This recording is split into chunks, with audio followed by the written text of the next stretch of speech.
College family. Welcome to the 2024 in-service. I am Dr. Marisela Rodriguez Tijerina, Provost Vice President of Academic Affairs here at Laredo College. It is a pleasure to come together with faculty, staff, administration, and the Board of Trustees to celebrate the beginning of a new year. We all represent the best aspects of who we are as a college. Please stand for the Pledge of Allegiance, and gentlemen, kindly remove your hats.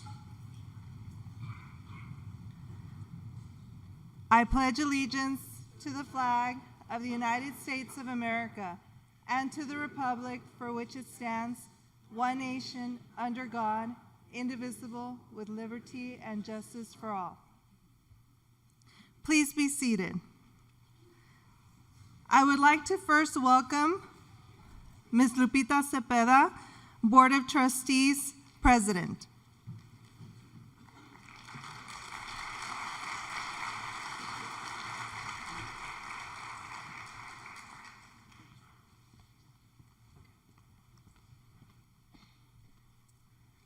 Good morning, everybody. Hope you all can hear me. Happy New Year. I'm happy to be back with all of you. It's exciting to see everyone back after a much-deserved break. I'm excited about all the prospects and opportunities that a new year brings. Laredo College has so much to celebrate, and being here surrounded by what I consider my second family is a blessing I do not take for granted. Although in different capacities, everyone here at the college plays a vital role in making our institution successful. We are a place for everyone, and that is not just a marketing slogan, but a truth that I hope all of us have very present every day. Our diversity of thought and the experiences, expertise, talents, and knowledge each of us brings to the table in our specific areas makes Laredo College the unique place that it is. I would like for us to start this year celebrating everything we have accomplished together over the past 76 years.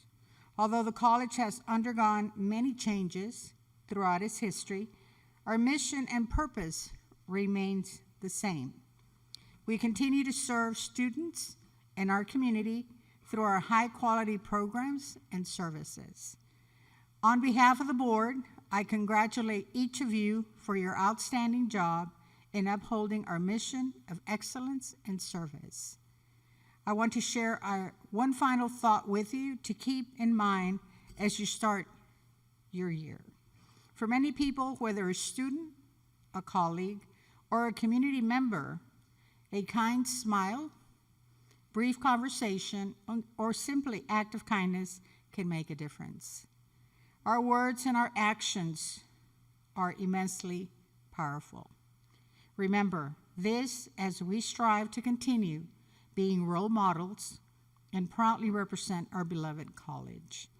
Let's continue spreading an attitude of gratitude by starting each day with a reminder that we can make a difference in the world through our words and actions. I sincerely thank you all for your hard work and dedication. It does not go unnoticed. Let's have a spectacular year. With that, I'd like to present to you my partners in crime, which is my board members. Without them, we couldn't do what we do for you today. So we have Esteban Rangel with us today. We have Mrs. Tita Vela. And we have Erica Benavides Garcia. Thank you, everyone, and God bless you all.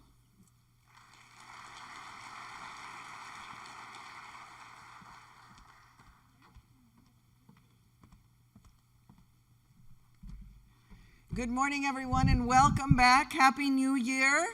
It's great to see everyone here and all the friendly faces, and maybe not so friendly this morning. We're not used to getting up early anymore, right? Well, we've been gone for a while, and so But it is wonderful to be back and to welcome the new 2024 year.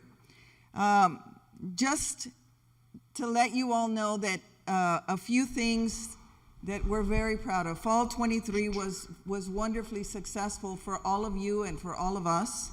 And just like we encountered many successes, we also faced some new learning experiences and realized that there are so many more opportunities to explore, learn more about, and adjust to. This spring, I'm asking all of you to recommit and embrace this new year with a new you and a stronger attitude committed to growth, to learning, and excellence in education and leadership. It is without a doubt what we do at Laredo College has gone beyond the concept of promoting and providing access to higher ed. We're now in the next phase of higher education. We're in the phases of affordability, quality, success, technology, and cost efficiencies. With that, I was very fortunate to attend a meeting a while back with some of the trustees, where we were introduced heavily to what artificial intelligence may mean, and I say may because we're not sure, to higher education and to all of you, to our students and our community of learners. Our speaker today was one of the speakers at that session. And at that very moment, Ms. Cepeda and I looked at each other and said, we need to bring him to Laredo. And so we did. We contacted him right away and he said, absolutely. One of his great charges and one of the things that he is most definitely working on is how community colleges are changing not only higher education, but the entire workforce communities in every city, not just urban, but rural cities, large communities and small towns like ours. And so we're very, very fortunate to have Todd McLeese with us today. He is a thought leader in artificial intelligence and the future of work. As the founder of Full Circle Innovation, Todd's frameworks are pivotal in helping organizations across various industries and academic institutions build their AI agility. Todd's influence in the educational sector is particularly notable through his partnerships with institutions like Amarillo College as a partner at Innovation Outpost, which is instrumental in fostering regional innovation ecosystems, contributing to the transformation of regional economies and equipping the workforce to thrive in a technology-rich future. As a co-founder and now board member of the London-based Human Skills Project, Todd remains deeply committed to advancing the integration of vital human skills within the fast-paced AI environment. His dedication reflects his vision of harmonizing cutting-edge technology advancements with intrinsic human potential. Todd also serves on an advisory board of the Council for Adult and Experiential Learning and the Higher Educational Regional Alliance. We are most fortunate to be part of his now innovation circle. He doesn't know it yet, but we will be. And we're very excited to welcome our new friend and certainly our guide for what artificial intelligence will bring to Laredo College, to the Laredo community and surrounding area, and to all of us as we grow, as we develop what the future of education will be. Please help me welcome our friend and this morning's speaker, Todd McLeese. There we go. Good morning, everybody. So pleased and privileged to be here this morning. Thank you all for taking the time. I thought maybe I could set the stage a little bit with regard to the impact of AI as we're seeing it in every industry, certainly in higher education and in workforce development, and then share with you some elements around why I believe and we believe that this is a unique time in history. It's not just another advancement in technology or a simple shift. It is a paradigm shift. This is an inflection point. And as somebody who spends all day, every day in the bubble of artificial intelligence, I can tell you that I cannot keep up, and it can be overwhelming, easily overwhelming. I expect the next 45 minutes or so will be overwhelming for many of you. I'm happy to spend as much time as necessary today to help bring clarity to where the opportunities lie, what the risks are, and the role that Laredo College and community colleges across the country can play in helping businesses usher in this new age of technology. I believe that the next 10 years will bring more change than the previous century. And I want to help you imagine what that means, just to get your arms around it a little bit. So here's a cheat sheet of the 28 technologies and 14 processes that have been paradigm shifters in all of history. These are the 42 innovations that are most significant, most profound in terms of its impact on the world. But technology is never profound. The profundity of technology is really based on the human reaction. So if you think about during your lifetime or your parents' lifetime, the last 100 years or so, what do you think, what amazes you? What really blows your mind in terms of what's been invented or what's changed in the last 30 years or 50 years or 100 years? Who has an example? Smartphone is always the first answer, and I agree. We love the green and gold of Laredo College because we're Packer fans. We're from Wisconsin. Sorry about that. Next week we'll probably have an issue for some Cowboy fans in the room. But it amazes me that when my son is in the audience, when he was young, we lived in London, and we couldn't watch any NFL games except Monday night at 2 a.m. We could get up and watch Monday Night Football. Now, no matter where we are, we can stream in the car if you're in a passenger seat, on an airplane, it doesn't matter, right? And all of that really comes from mobile computing, which is how this is represented up on the screen. And mobile computing is really the convergence of technologies.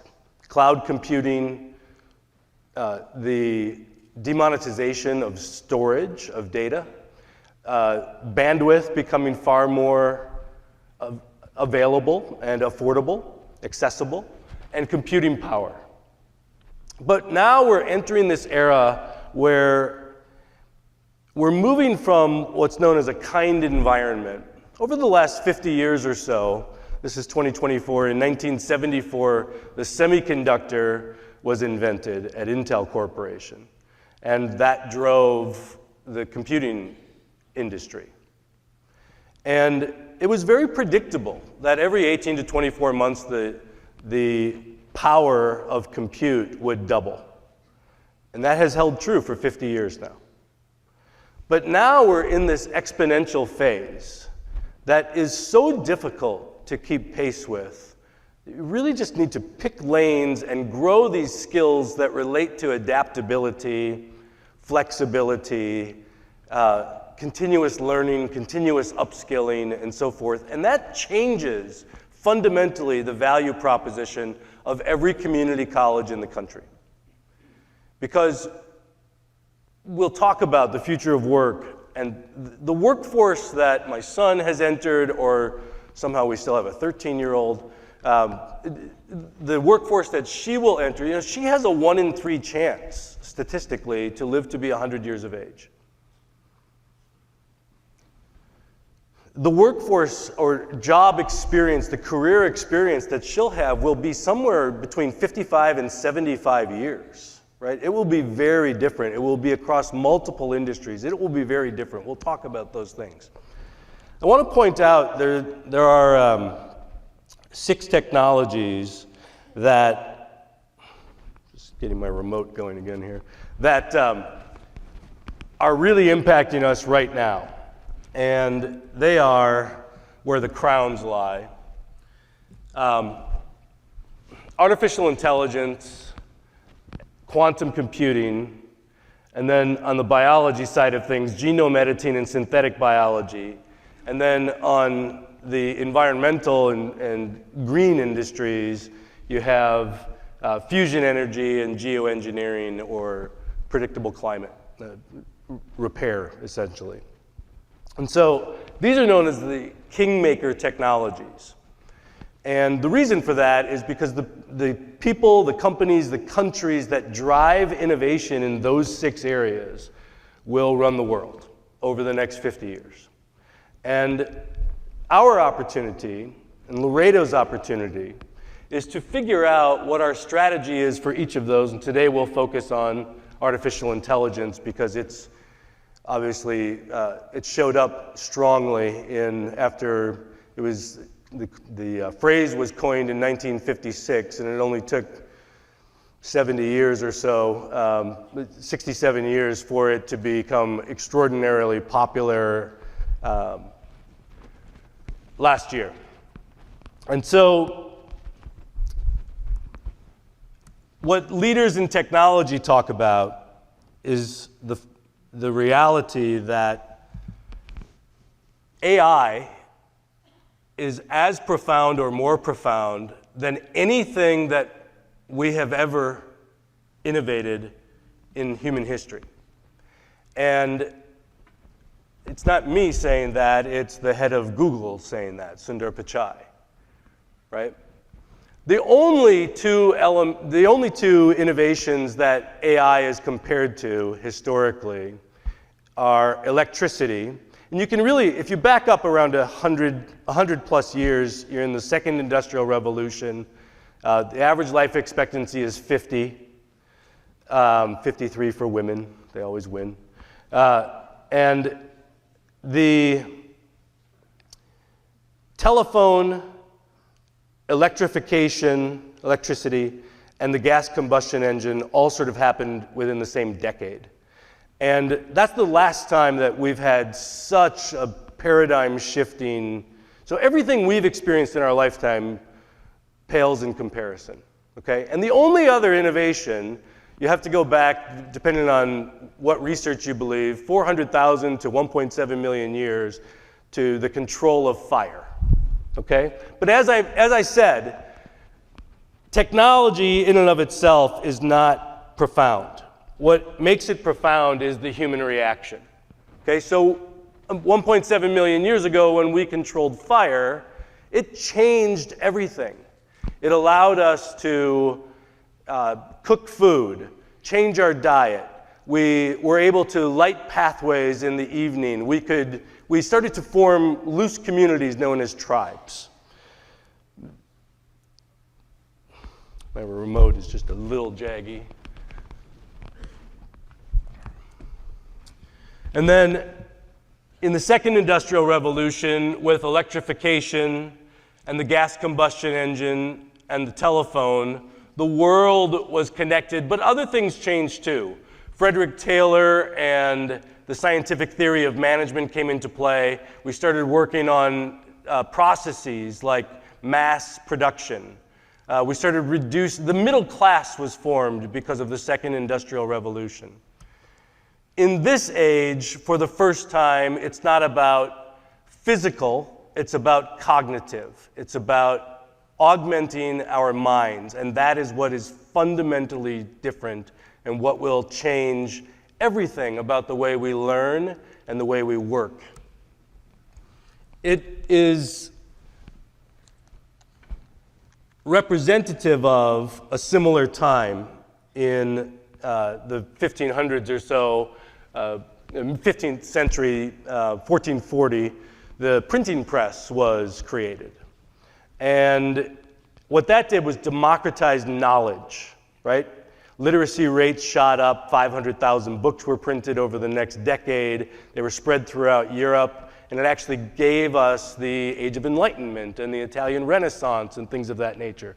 So it always comes down to the response.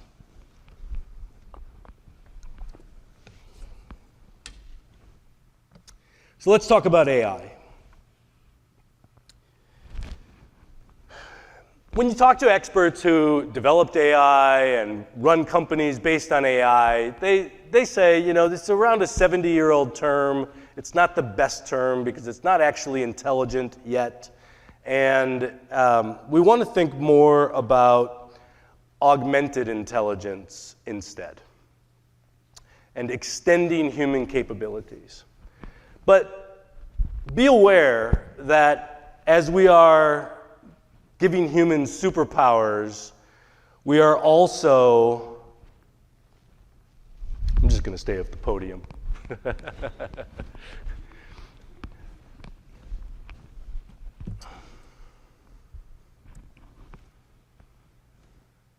Maybe it's the confidence monitor that didn't sync up. So this is Jamie Dimon. Jamie Dimon is the CEO of JP Morgan Chase, and you can read what he's saying here. And to me, this is a little scary. People like me have stood on stage for the last 3 to 5 years and said, AI is not going to take your job. More recently, it's been somebody who, AI is not going to take your job. Somebody who knows how to use AI is going to take your job, okay?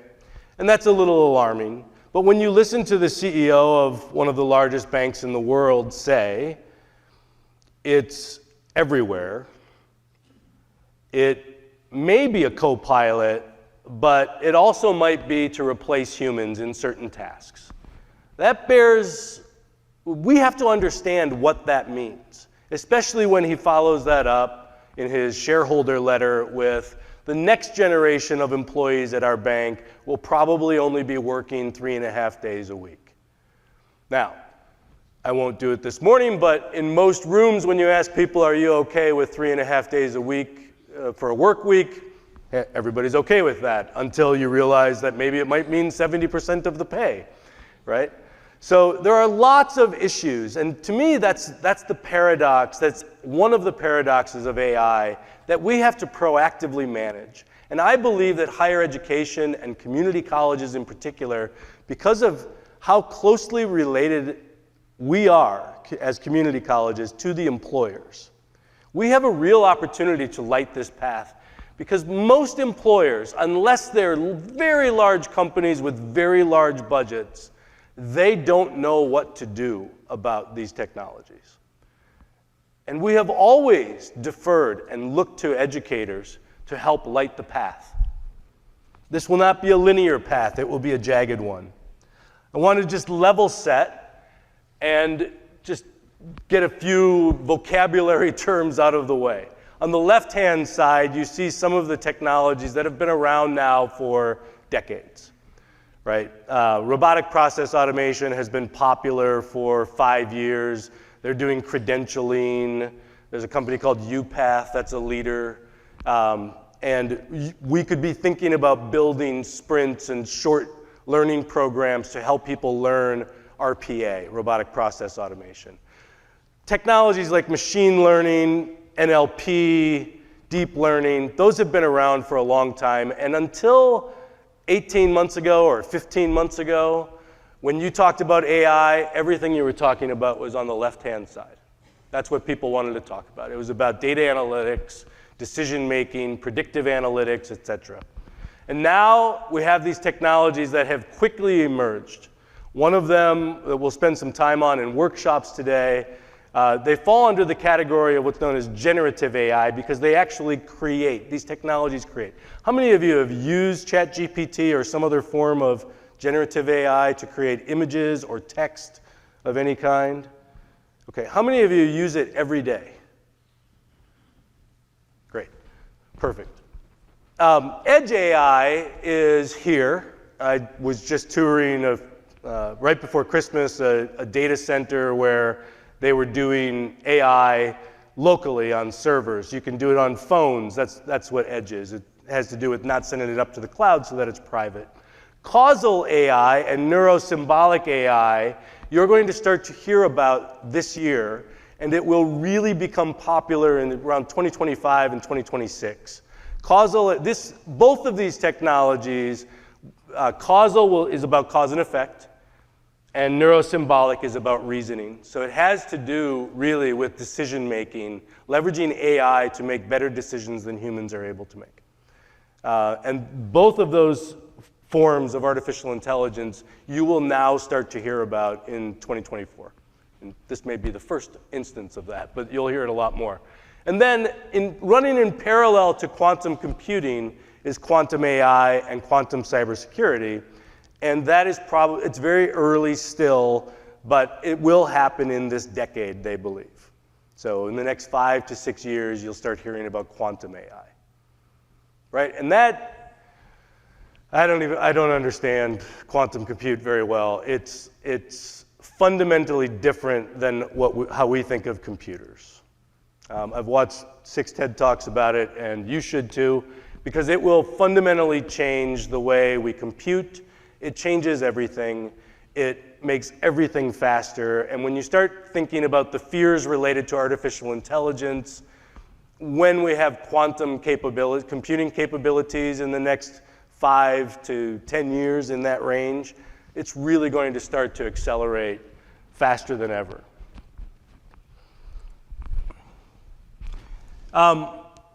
Oftentimes you'll hear, we're going to spend some time today on generative AI, and oftentimes you'll hear the term large language models, or LLMs.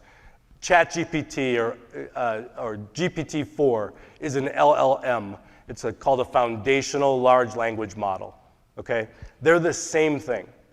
AI, generative AI is a type of AI. Large language models are what enable generative AI. When you look at the leaders, just one landscape slide. When you look at the leaders in AI, people who are buying the processing units, organizations, you can see the usual suspects here. Meta, Facebook, Microsoft, Google, Amazon, Tesla, Anthropic is in there next to TikTok. So it's the social media companies, the largest companies in the world, and large Chinese companies as well in the middle there.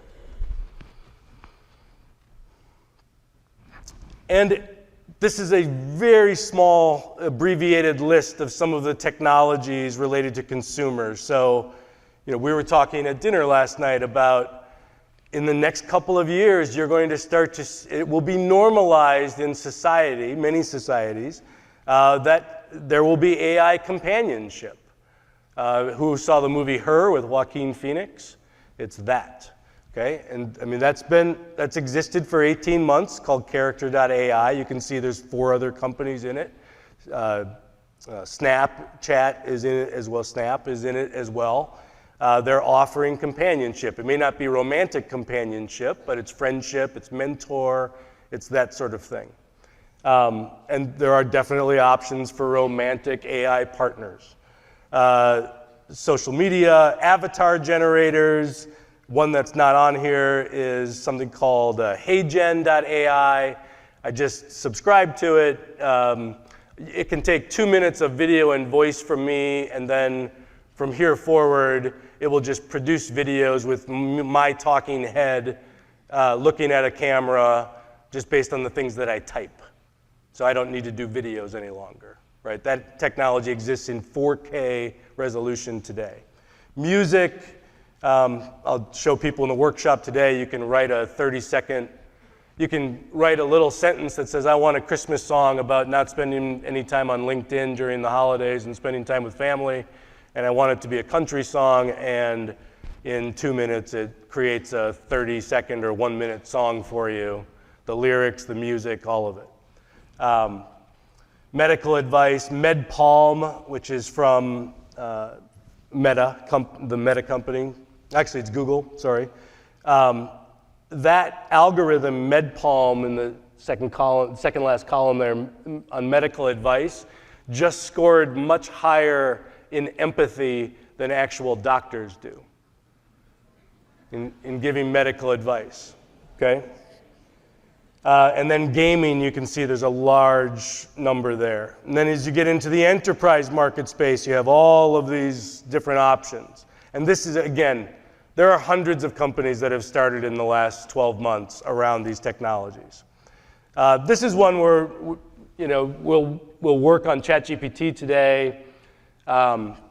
We will, some of you have probably used Claude. Perplexity is actually a strong product in the educational community. It's a research product. Google Bard is something similar. We tried Synthesia 6 months ago, but it didn't work very well at the time. We haven't tried it again, but we probably should. We use 11 Labs almost every day for voiceover work. You can use any language you want, perfect tone, pick the voice that you want. You can have Scarlett Johansson be your narrator for your video, or somebody that sounds just like her, and just type in what you need her to say and put that to video. And you can see this is all around the creator economy, okay? So there's so many tools coming, and it's why we're hearing so much, and what that's called is hype. Okay, Gartner, which is a consulting company, they came out and they said there's this hype cycle. You start with the innovation trigger, and then you get to this peak of inflated expectations. And if you look at the very top of that peak right now, you see generative AI. Right? That's where we are. We're almost at the very top.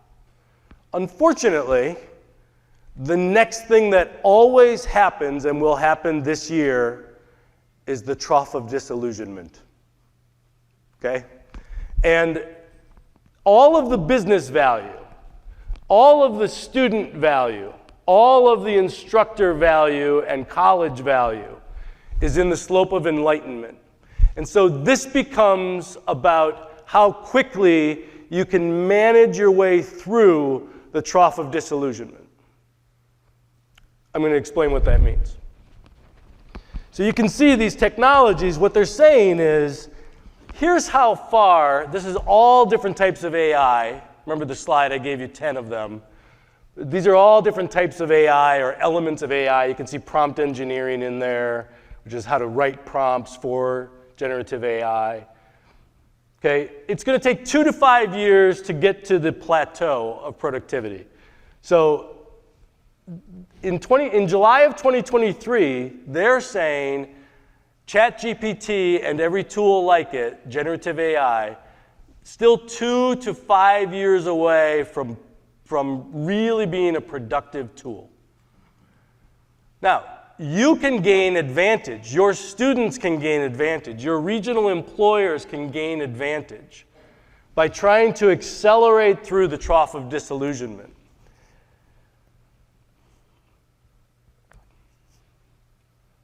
So how does that, why do we go down there this year, and how do we get through it? And it really comes down to these paradoxes. AI is not an easy technology. I've been using it now since October 31st of 2022. And now I use it every day. I've written and won NSF grants with it. I've leveraged AI in every good way and bad way, and in terms of what I should be spending time on and what I shouldn't be spending time on. Made all kinds of mistakes. And some of that is a personal journey that we all have to go on. And we do have to go on that journey, each of us. Because these tools will be ever present. It's like saying I'm never going online. I'm never going on the internet back in 95, right? It's unavoidable. I believe, so much of the world, especially in the educational space, where you'll hear the term AI literacy, we need to teach people how to use it. It's a much more nuanced conversation and bigger challenge than that. But it's manageable. It is manageable. And it is fun. And it's valuable. And it's painful. I'll tell you some stories. But it has to do with how do we manage it individually, organizationally, societally, regionally, etc. Okay? The first is AI can give us superpowers or it can be our kryptonite. And the first element of that is it can absolutely, it is the smartest, how much information do you think it took in terms of storage size to store all of human knowledge? Or everything that it has now in the model? The answer is just 44 gigabytes, right? My phone has a terabyte of storage. It's 44 gigs. Everything is in there because it's all zeros and ones to the AI. It's not the images and the picture and the text and so forth, okay? So we start with augmented intelligence, but then the risk is we become too reliant on AI and our critical thinking skills, our creativity, everything begins to atrophy because we're consistently outsourcing it. This is a much larger issue than educational dishonesty and so forth. It's much bigger than that. Okay, I know that's an important one. We'll talk about responsible AI. But the larger issue is, for all of us in the room, and for everybody that is benefiting from our instruction and from our employment and so forth, is to not continually outsource. I consistently tell people, every time you just outsource it and say, do this for me, you're one step closer to having that skill be automated instead of augmenting you. I want to talk about that. So I'm challenged right now because my remote is not working and I can't stand still. So I'll get my steps in today. You can increase productivity significantly and you can lose productivity. This will, when Apple Vision Pro comes out this month with spatial computing and with the Meta Quest 3 headset with AR and VR capabilities, we are going to become more immersed in our computing environments. It's going to be less about the PC. This is what I mean about increasing productivity. There was a study done of 750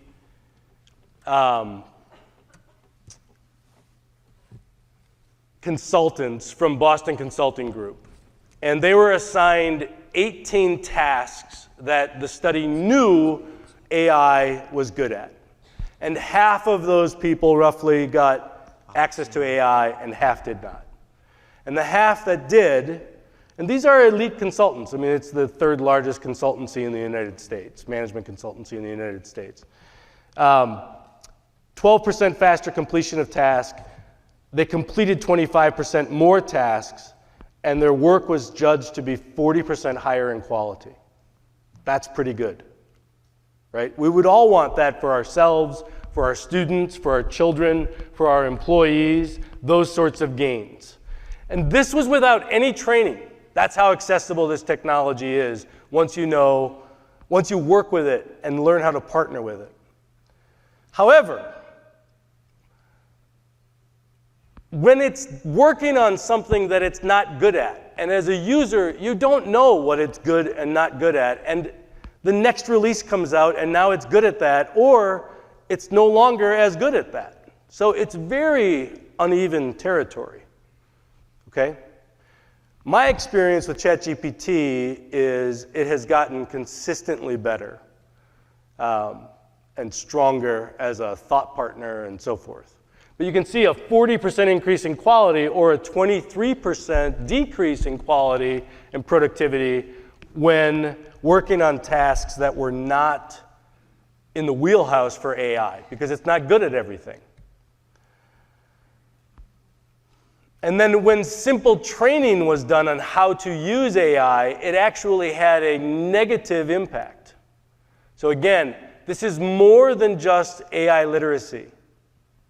It's an absolute necessary element to learn and explore and play with the tool and so forth, and be trained in how to use it and do AI, do prompting, prompt writing, prompt crafting, prompt engineering, depending on your belief system there. But simple training is not the answer. Okay? It has to be more immersive than that. The next piece is around unlock creativity. So I mentioned to you, like, I can't play an instrument. I have this one little guy I can draw. I've been able to since high school, but that's the only sketching I can do. But every image in this presentation I created with AI. Okay, so I have ideas in my head about what I want images to look like, and now it's given me the opportunity to do that. But it can also, and believe me, when you are working on something and you have some creative energy behind that, it's intoxicating. We all know the stories now about social media and smartphones and so forth, and the impact on our brain chemicals and dopamine and that, right? Facebook and getting a like and all of that, and just the endless scrolling through videos and the mindlessness of that and so forth. I actually think on the kryptonite side of things, AI has risks associated with it that are stronger than that, because you actually have this illusion that you are being productive, creating something. I was talking to a colleague who was a working artist for 10 years, and he shared with me that what I'm describing is what artists always have to manage, working artists have to manage, is their creative energy. They have to be aware of when they're going down a rabbit hole that could cost them 3 days and result in nothing that can help them or be of value. So the second element of AI agility that we'll talk about is around how to create value with AI. And then let's talk about the contradiction or the paradox. This can make me more creative. I can write songs now. I can work with an AI to write songs, create a video, create images, and co-create text as well. Okay? So all of those things I can do with simple prompts. But you can see that people in this study said 70% of them were fearful that it will have a negative impact on their creative abilities over time. So we have to actively, proactively, intentionally manage these kinds of capabilities. Creation of content is now democratized. Any one of us can sit down and do 500 Twitter posts in 2 minutes. But the content that we create, we also have to be aware that we have not mastered that content. Right? I wrote an NSF grant. Am I now an expert in that grant? No, I'm not. It's not that I outsourced it to the AI. It was an iterative partnership where we built that together. There's actually 4 people and 1 AI. But we continually worked back and forth in a feedback loop, if you will. But because you have access to so much more information and can incorporate that into your thoughts, you can start to trick yourself that you've learned something when you haven't really learned it. These are bigger issues than did somebody use AI to do a paper. Personalized learning. It's one of the most incredible opportunities with regard to AI is meeting learners where they are and in the language they speak natively, and giving them the opportunity to learn at their pace, and giving them the opportunity to learn with the reinforcement that they need to truly build a skill, for instance. However, it can also result in echo chambers because I can be learning something and not getting any perspective from anybody else. There's this issue of collapsing inward with AI where we begin to isolate ourselves in everything that we do more and more. We can enhance our decision making, but we can also overload our brains, our minds, with data, with information. It's going to fundamentally change the way we make decisions, all of us. I mentioned causal AI and neurosymbolic AI this year. You will start to hear those two terms. And this will all be about reasoning and decision making. Okay? And this is where ethical and responsible AI will become so much more important, even more important than it is out of the gate. Daniel Kahneman in 1979 with Amos Tversky wrote a book called Thinking Fast and Slow. And they talked about System 1 and System 2. System 1, about 90% of the decisions we make all day long, we make about 35,000 decisions a day, I believe. And 90% of those, we just use our models, our mental models, our heuristics, our biases. We just use our intuition. We just make decision after decision after decision. About 10% of the time, we think about it. We do critical thinking. We ponder. Sometimes we use System 4, which is collaborative intelligence. We ask other people for their opinion on what we should do and so forth. System 3 is augmented decision-making, augmented intelligence. That's when I can use an AI to help me make decisions. I have 138 slides. You won't see all of them today. But I have 138 slides that I choose from for each session, okay? And every time I create a slide, like I created 4 separate images here and a message related to those images, I put that script and the imagery in front of an artificial, an AI simulated advisory board with people of different personas, a diverse group of people from economic development, education, different ethnicities, different age groups, different generations, etc. And I ask them for their feedback on those 8 slides. And I just get that feedback. And what it gives to me, sometimes it's meaningless because it's just AI saying something because I asked it to. But sometimes it helps me think differently about the content and I change it. And that's dynamic decision making. Should I use human intuition? Should I think critically about it on my own? Should I work with other people? Or should I augment our decision making using AI? More and more, with the new AIs that you'll experience this year, you'll make a decision to leverage AI. We can solve problems efficiently, so efficiently. It's unbelievable how quickly you can get answers. It's so much better than search. But we talk to people less when we're using AI, especially if they're offering companionship or in the near future doing tasks for us around the house. So individual performance goes up, but in this study, the collective diversity of ideas goes down by 41%. We have to actively manage that in the classroom, in our school systems, in our businesses, at home. Right? My daughter, my 13-year-old, she has a ChatGPT subscription.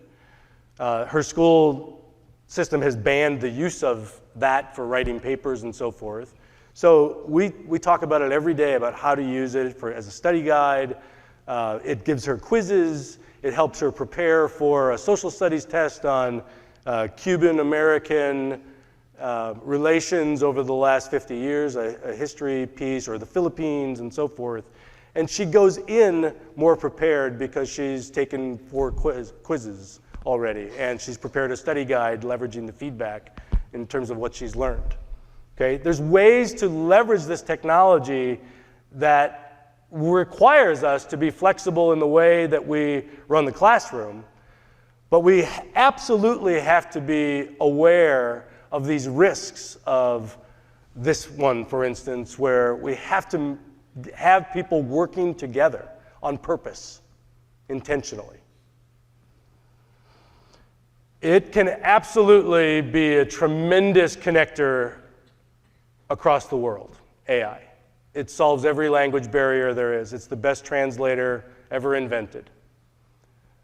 It can also cause us to isolate ourselves.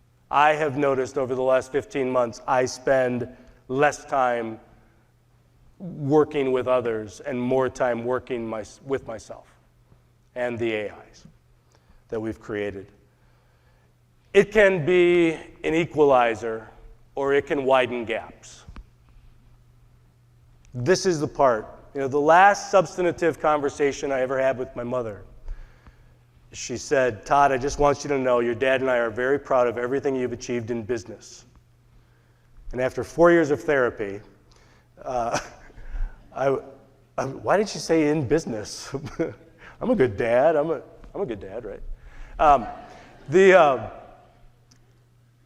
I was also turning 50 at the time, and I really wanted to make an impact. And the opportunity to work with community colleges has helped me understand so much over the last 3 years of the gaps that exist. And I want you to know that AI can absolutely help solve some of the gaps that you see every day. It can also, if it's managed incorrectly, widen the gaps. It is not an access issue. That has been the case with other technologies. It's not access. It's about how we manage these paradoxes. It's about how we work with the technology. You'll find that the baseline proficiency for the bottom quartile goes up by 43% using AI, whereas top quartile performers, it goes up 17%. When working on something that AI is not good at, or working with AI in such a way where the human-AI partnership is not working properly, it can have a greater deficit than for top performers. So top performers are either up 17 or down 17. The bottom quartile performers, they can really get a massive boost in performance and capability, or they can suffer because of it. We have to actively manage this. We can't sit back and wait for these things to just be discovered over time. And if you take a look at this, the baseline task without ChatGPT and with, you can see low performers outperforming with GPT the high performers on a given task in the study. And the study was Boston Consulting Group, Stanford, Harvard, MIT, University of Pennsylvania. And that's a meaningful boost in performance. And lastly, this piece around human being versus human doing. Over the last 100 years, since mass production, since the assembly line, we have learned to become more machine-like, more transactional in the work that we do, the work that we prepare people to do throughout their career. And many of those cognitive tasks and repetitive physical tasks will be automated in this decade. And this gives us an opportunity to reclaim some of the humanity in our work.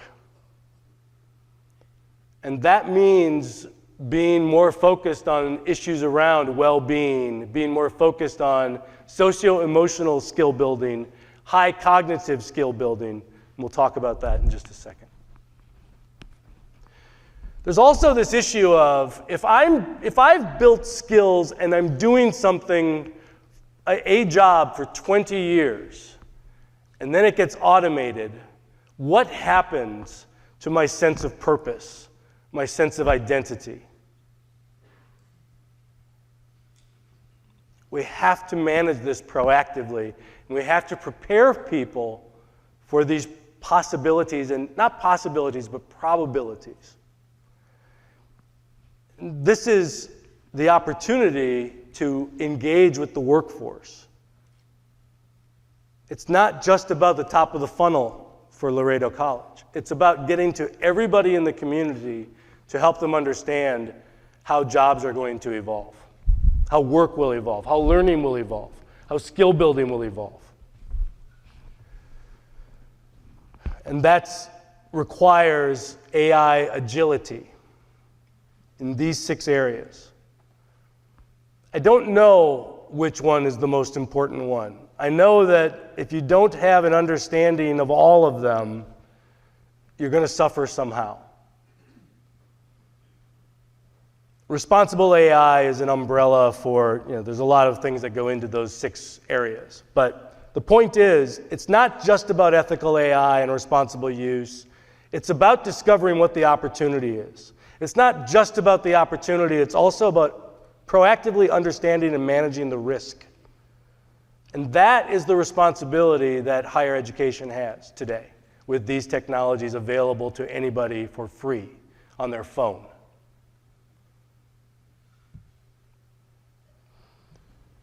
I'll go past the adopting.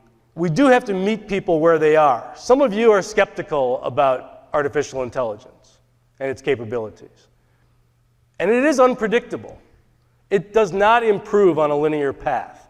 Suddenly, after 6 months, you look at something and it's just amazing how different it is. Mind-blowing how different it is, how much more capable it is. And then a year can go by and it won't improve at all. And some people believe we're going to run out of data to feed it by 2026, and it just won't be able to improve at this kind of pace. That's a possibility too. But people have access to this tool for free right now, and the people they're competing with in the workforce are learning how to use these tools. This is the fastest adopted technology in the history of the world. We can't have people operating at a disadvantage. But whether you're skeptical or an enthusiast or trailblazer or whatever the case may be, there are things you can be doing to improve your perspective. Now, it may not get more positive, but you can become better informed about how to use the tools, how to create value, how to use them responsibly. So I want to spend some time, we need to spend some time on the reality is that while this conversation is mostly about artificial intelligence, it is not the only thing going on in the world that is disrupting work at an unprecedented pace. And Laredo College, along with the workforce boards, economic development, local businesses, needs to work together in order to address these issues. I mentioned before, the Gen Alpha, right? Gen Z, Gen Alpha. Gen Alpha's, the oldest people are 13 years old. In 5 years, they'll be in the workforce. By 2030, they'll be 11% of the workforce, Gen Alpha, okay? They will likely live to be 100 years of age, many of them. And that percentage of 33% that I gave you is going to increase because of the improvements in healthcare. So healthy human lifespan requires people to work longer.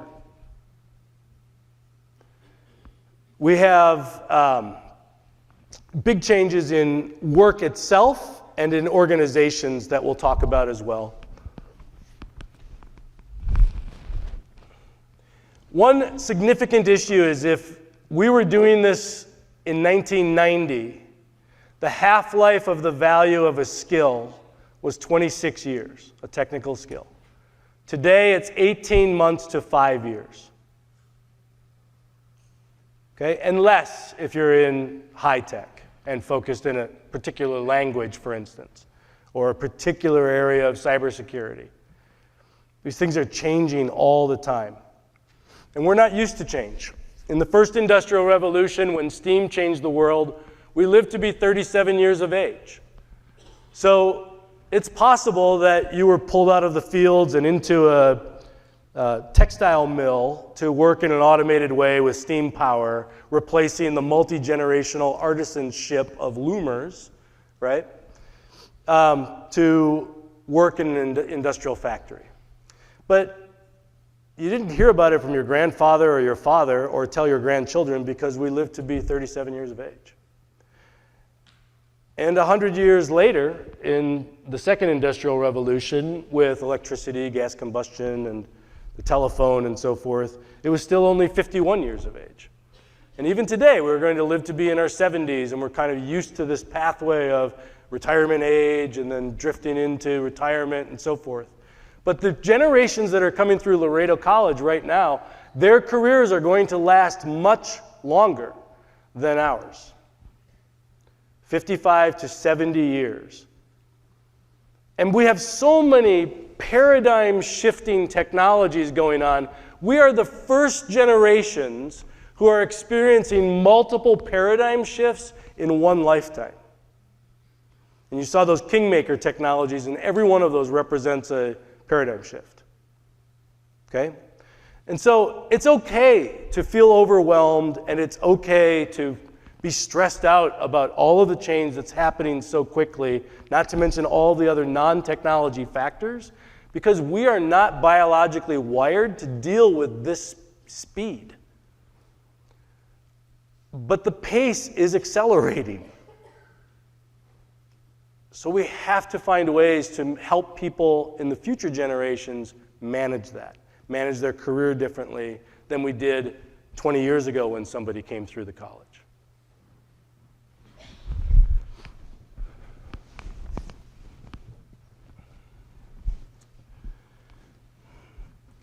If you remember one slide today, this is the slide. In 2017, McKinsey Corporation, the largest consultancy, asked AI experts, when do you think computers and machines will be able to perform the tasks on the left to the level of the top quartile of human performance? So if we have 400 people in here or so, the top 100 performers, okay, the top quartile. When will a machine be able to do that? And in 2017, this is what they said. And then after ChatGPT came out in March of last year, they asked in May, and this is what they said.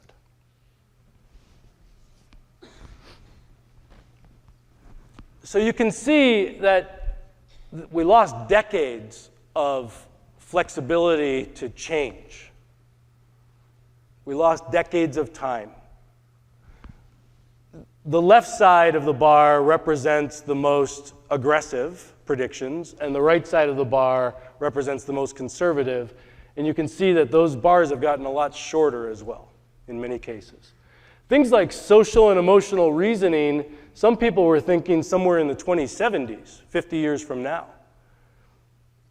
But now we're talking about the medical algorithm being more empathetic than doctors today with their communication. So these changes are significant. And if this is the gap in being able to accurately predict in just 6 years, 6 years later, this is how much it changed, how right are they right now? How right are those? We need to be thinking about 2024 to 2030 and making incremental one-year plans. It's very difficult to say what AI will do 2 years from now, 3 years from now. The next 6 to 12 months are actually relatively predictable. Still takes a lot of work and you're wrong all the time, but it's predictable. Generative AI, ChatGPT, and tools like that you saw the slides on, will impact 40% of working hours across industries. And the way that breaks down is this next slide's a bit of an eye chart, but you can just see by industry. Pick an industry. In banking, 2 out of 3 tasks are highly susceptible for automation or augmentation by AI. And augmentation should be good. We have to learn skills on how to work with AI to do higher quality work, more productivity, right? And so that light blue line all the way up is that piece. You can see the industries that are less susceptible to automation. But every job will be impacted. 30% of hours worked today could be automated in this decade. You can see the second line there, education and workforce training. Before generative AI, just a year ago, we were thinking maybe 8% of the hours were automatable, and then it tripled to 24%. Because there are tasks that we do that can be automated, the transactional tasks.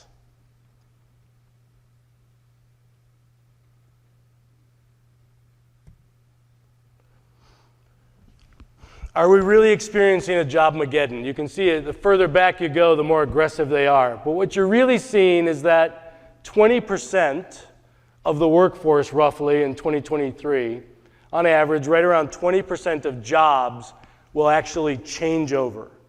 And that's actually quite typical of an industrial revolution due to AI. That means people will have to learn new skills and add value in different ways at the same employer or a new employer. And every community college in the United States is well positioned to help employers manage that process. And we'll talk about how to do that. These are the fastest growing and fastest declining jobs. You can see the industries match up with the previous slides.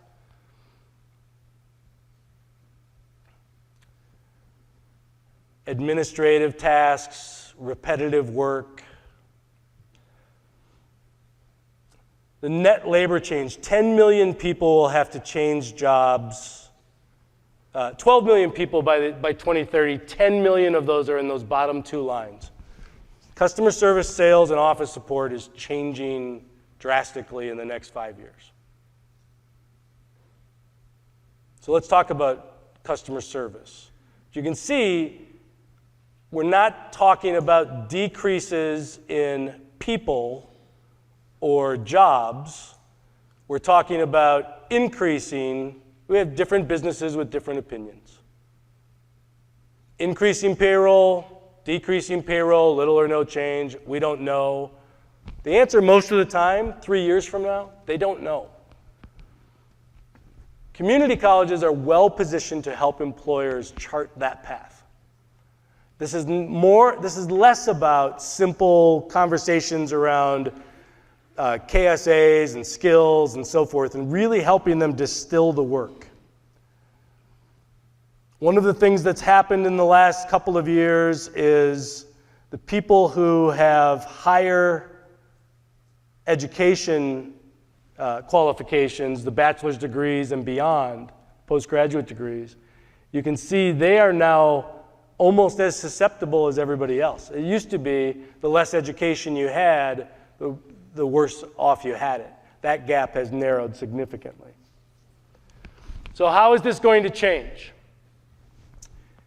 80% of all workers today will be impacted in this decade. 60% of those will have somewhere between 10 and 50% of their job change. That includes you. So, everybody put your hand up. When you have a lack of comfort about the level of change, if you could all put your hand up now, okay? I'm going to give you some numbers, and this is what percentage of your job will change, okay? 10% of your job changes because of automation or augmentation. Are you still comfortable? Keep your hand up. 20% of your job changes. Are you still comfortable? Keep your hand up. 30% of your job is changing. Are you still comfortable? 30% of your working hours. 40% of your job is changing. Are you still comfortable? 50% of your job changes. Are you still comfortable? Half your job. Okay. This is an issue of thresholds of flexibility, right? Some of us, I'll figure it out, right? Hands were still up at 50% in the back, some of the back rows, right? Some of us at 10%, no, I would rather not have any change, thank you.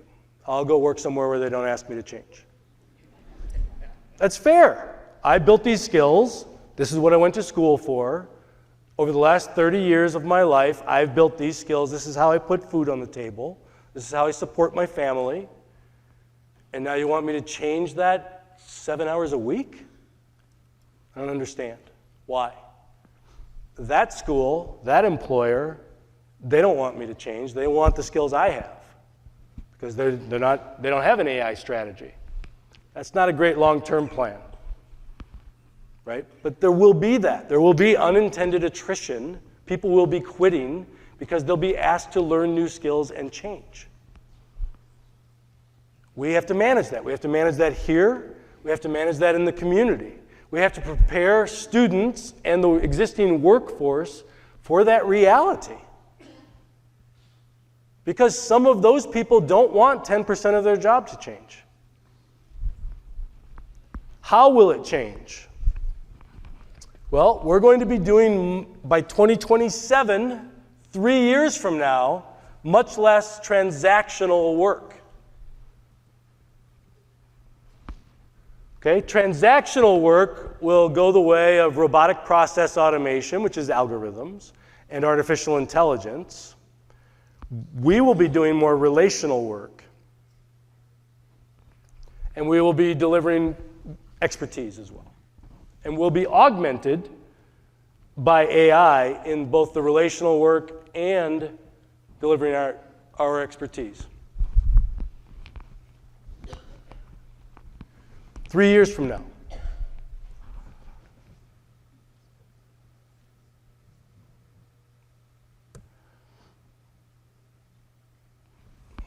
About a third of jobs are going to remain stable jobs as we know them today.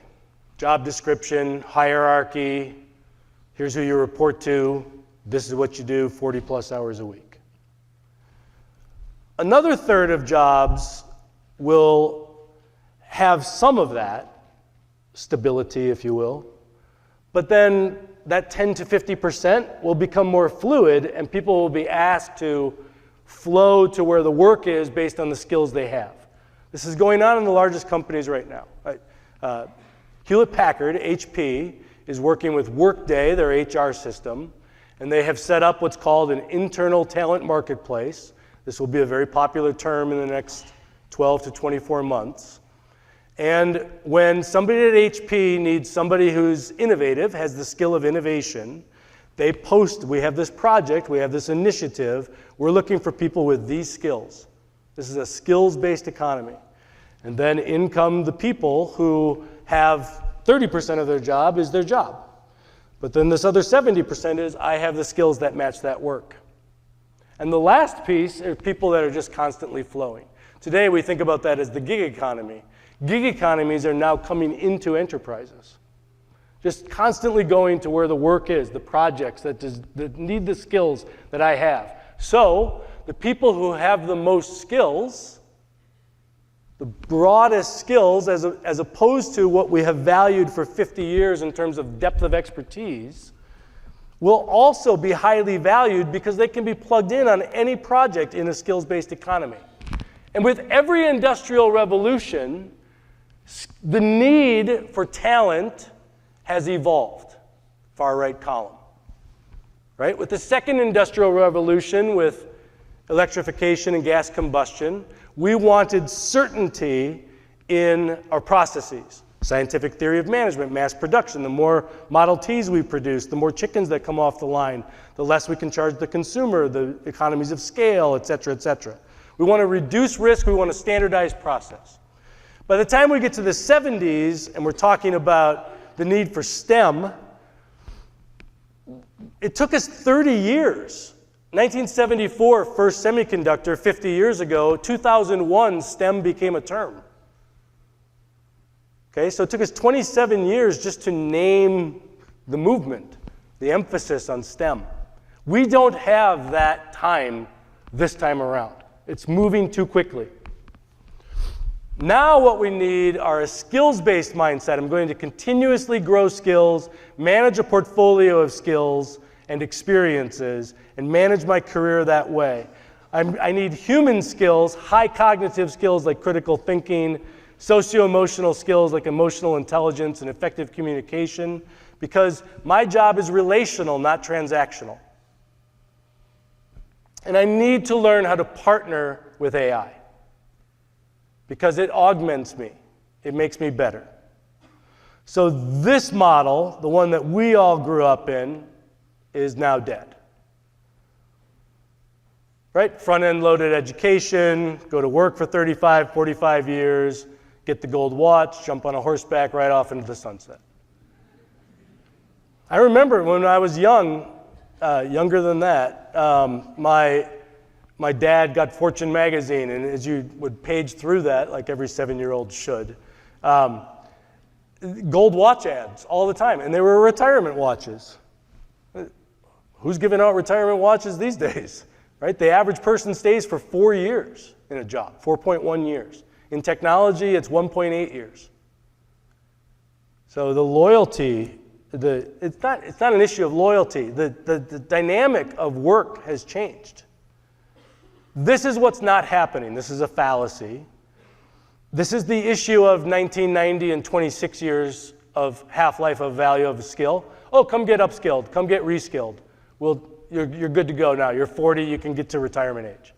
Not the case. It looks more like this. This is the model. I have a role. I understand how technology can augment me. I build new skills. Now I have comfort going into a future role. If I don't have those things, I'm not comfortable. If I have confidence that I can learn a new skill, if I have confidence that I can partner with an AI or some other technology, I have more confidence that I can do well in a future role. If you walk into my office one day and say half your job is changing, you need to enroll in somewhere and grow some skills so we can figure out what to do with you. That's not a great conversation to have, right? Our job as not just an institution of higher education, but as members of the community are to help organizations, leaders, have the right conversations, give people the runway, invest in growing their skills. Yes, people will keep moving. We all know the issue of I don't want to train somebody so they go work for the competitor, right?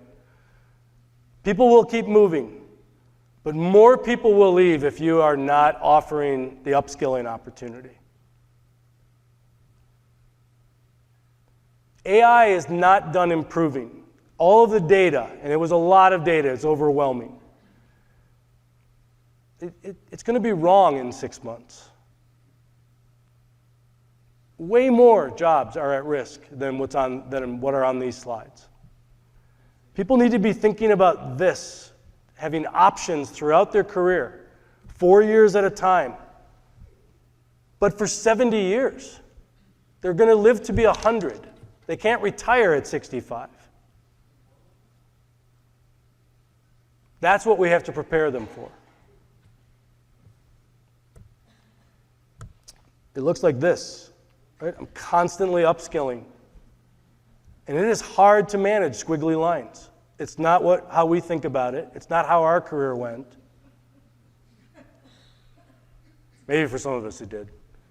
But when you're thinking about a 7-decade plan and constantly reskilling because technology continues to accelerate, it changes the fundamental conversation with higher ed.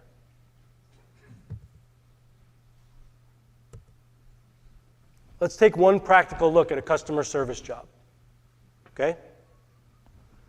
You saw customer service and sales jobs are at risk this decade. Why? In an average customer service job, there are 13 tasks. That's how they spend most of their day. 4 of those tasks are automatable. 5 of those tasks are augmentable, and 4 of them at the top are intrinsically human. I would argue all 4 of those, I'd be better off being augmented by an AI. Crisis management, how will my team react to this communication? Give me some feedback before I send this out. Relationship growth, building and maintaining relationships, communication based on personality profiles, etc., sentiment analysis, and the last communication, the email you sent me, oh, that's AI. It can inform how I'm treating that relationship. It can help me understand when I need to do certain things in order to build more value in that relationship in your eyes. So when you take, this is distillation. This is, I believe, a place where Laredo College and every other community college can fundamentally change the value equation with your employers.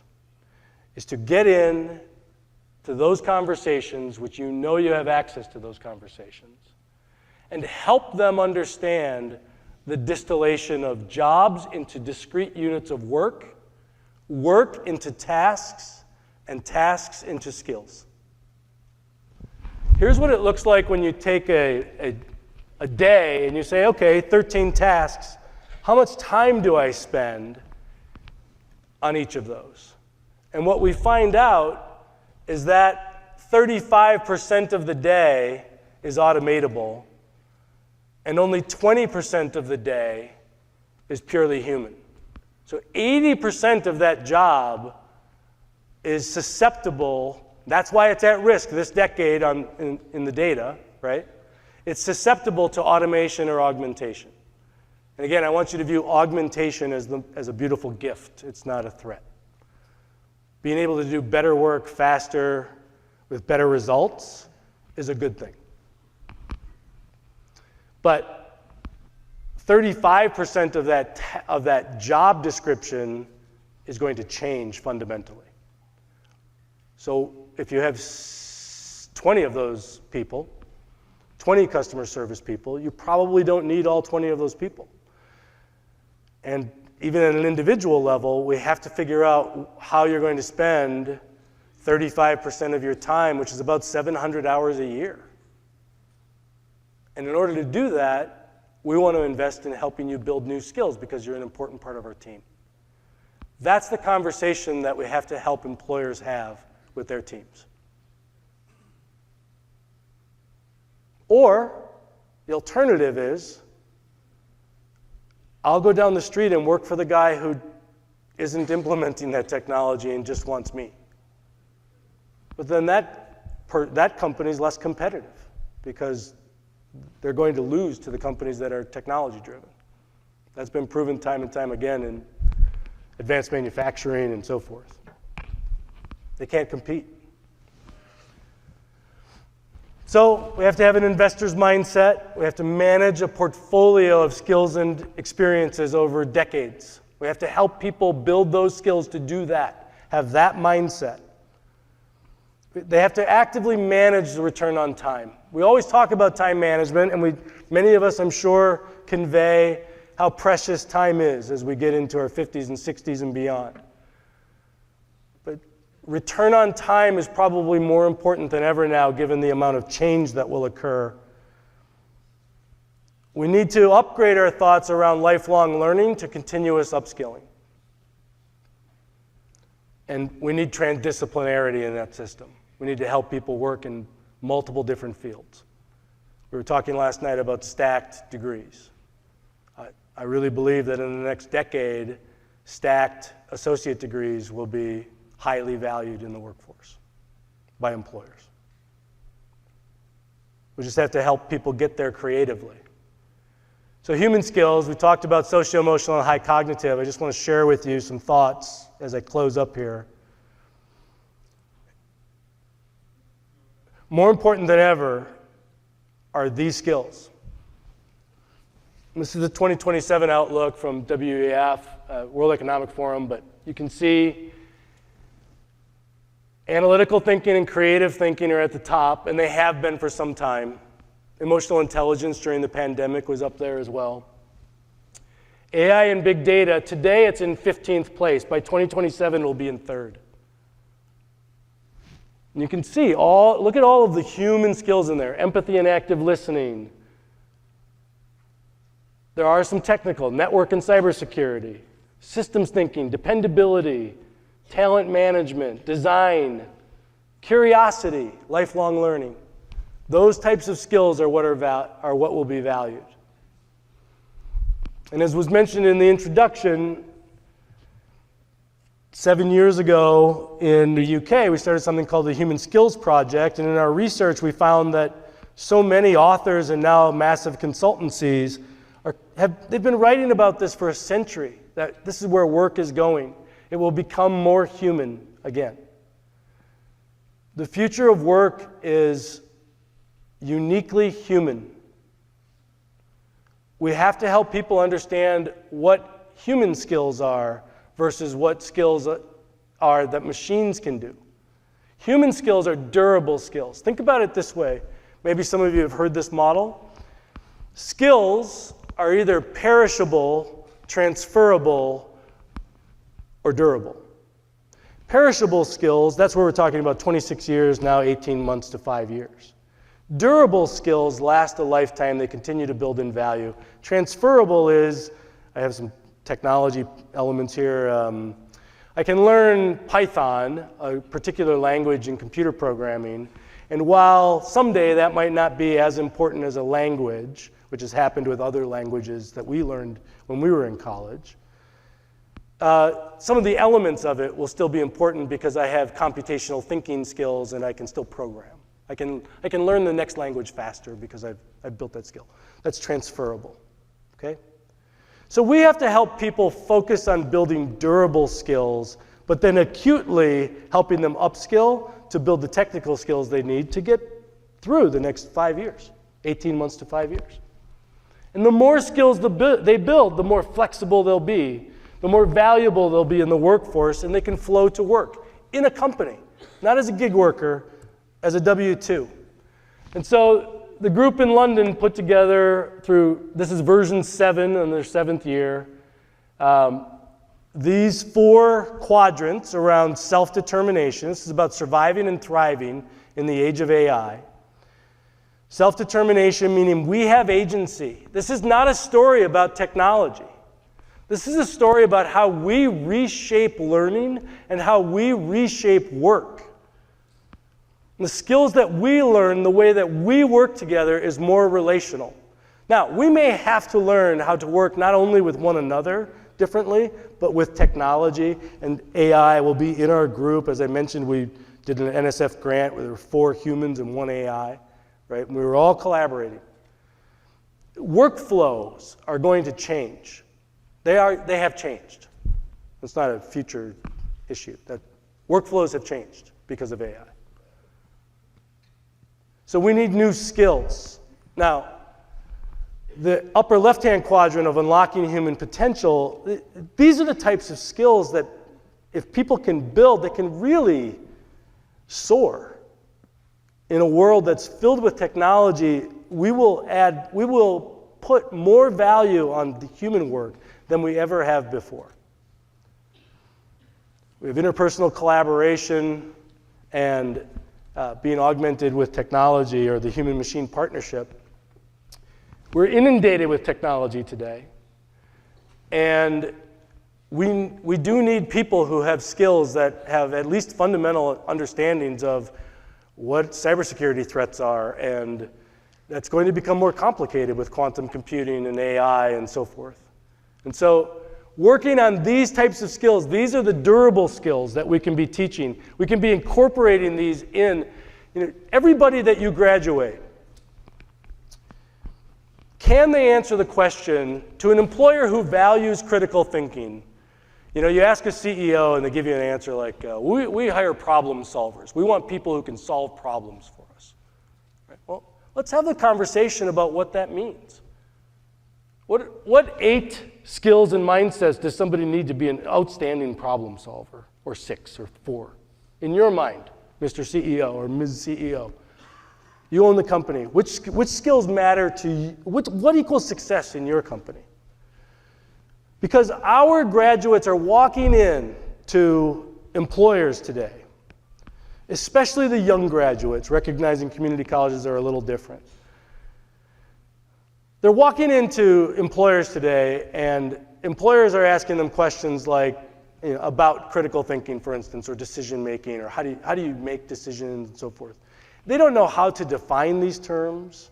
They don't know how to apply critical thinking in the role they're applying for. We have to solve that gap. We have to teach these skills explicitly so they understand that this situation requires me to take a step back and not use my framework, but use my brain or my AI or row 2 to get a good answer. We have to help people build these skills because these are the durable skills that can't be automated.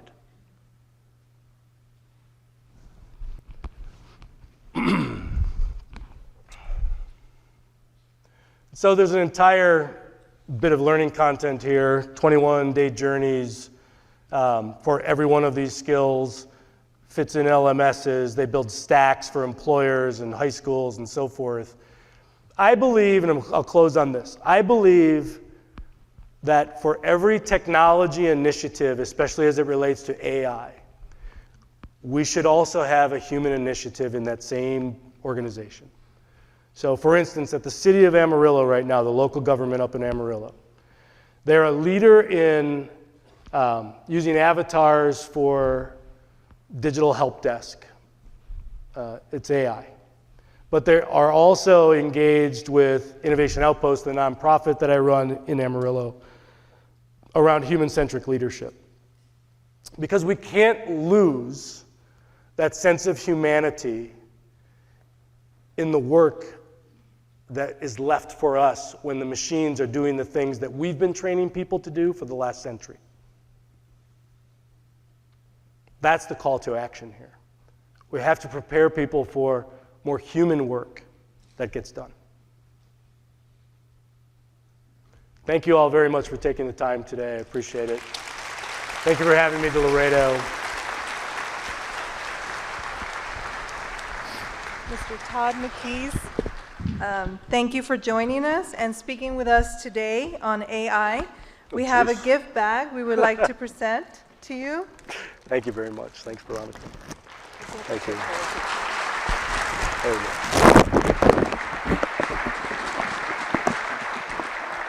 Before we bring on Dr. Arresola, I do want to take a moment to again thank Todd for being here. I know that for some of us, we're thinking, how does this apply to me? And what is that going to mean to the way I work in my office, or how I work with my students, or how I teach using the new OERs, the whole effort that we're doing to try to enhance not only our teaching, but the learning within our students. But I think the big question is, how are we going to plan for what the next phase of workforce is going to look like, which means what programs do we have to either enhance or develop that we haven't even thought about? And so one of the things that we're hyper-focused on is, what am I doing today and right now? But what we need to start looking at is what the future will bring. Right now we're finishing up, and I'm going to use this quick example. We're finishing up, and it'll probably take us another 9 months, our new automotive center in the at the South Campus.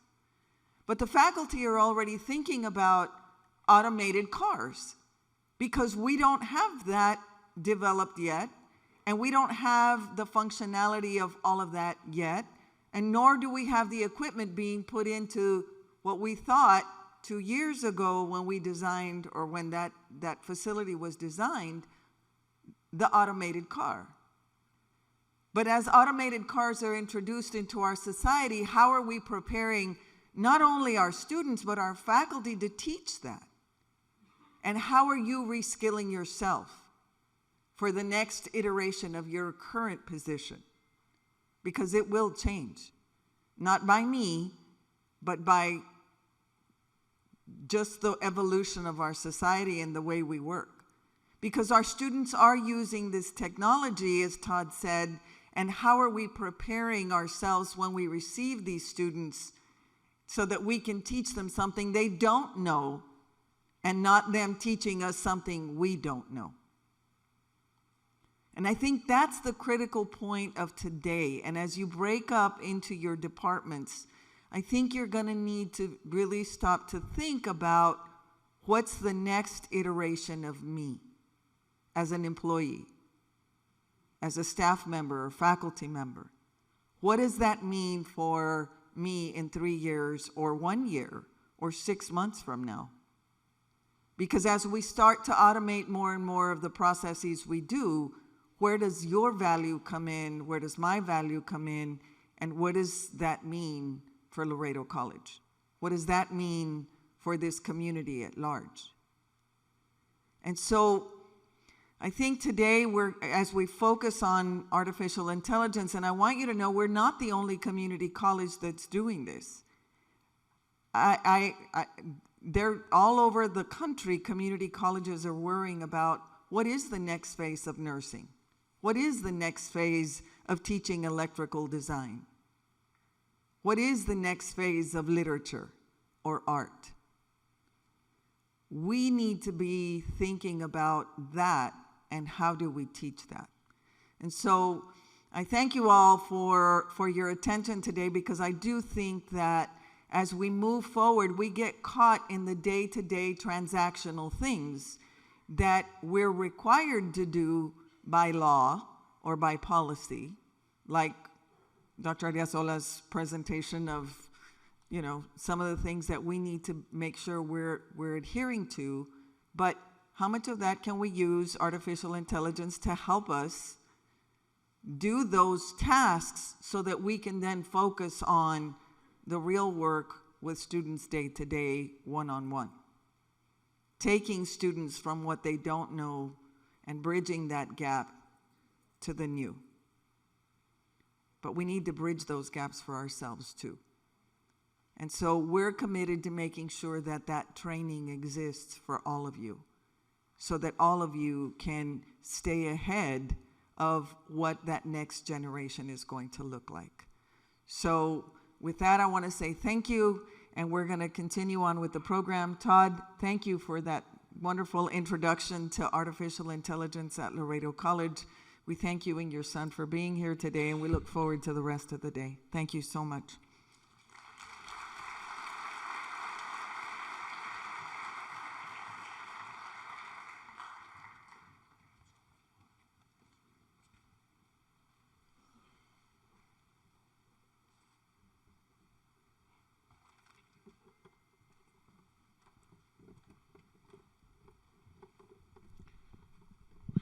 Thank you, Dr. Ramirez.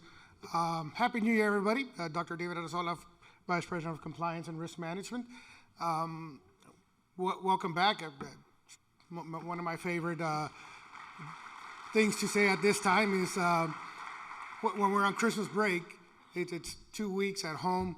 I'm sure some of you might know already, but I have 3 teenagers at home. I was the first one out the door this morning trying to get back to work. So I'm glad to be here. I'm recovering a little bit from laryngitis, but I'm glad to be here before you all. And what did they do with the mouse?